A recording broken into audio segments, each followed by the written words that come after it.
بسم الله الرحمن الرحيم.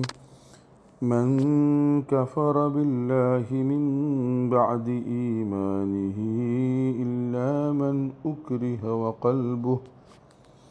وقلبه مطمئن بالإيمان ولكن من شرح بالكفر صدرا فعليهم غضب من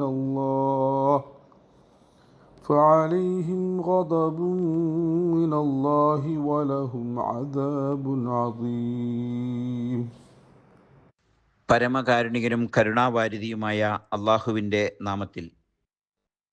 അള്ളാഹുവിൽ വിശ്വസിച്ച ശേഷം അവിശ്വസിച്ചവൻ തുറന്ന മനസ്സോടെ സത്യനിഷേധം അംഗീകരിച്ചവരാണെങ്കിൽ അവരുടെ മേൽ ദൈവകോപമുണ്ട്, കടുത്ത ശിക്ഷയും. എന്നാൽ തങ്ങളുടെ മനസ്സ് സത്യവിശ്വാസത്തിൽ ശാന്തി തേടിയതായിരിക്കെ നിർബന്ധിതരായി അങ്ങനെ ചെയ്യുന്നവർക്കിത് ബാധകമല്ല. സൂറത്തുൻ നഹൽ ആയത്ത് നമ്പർ 106.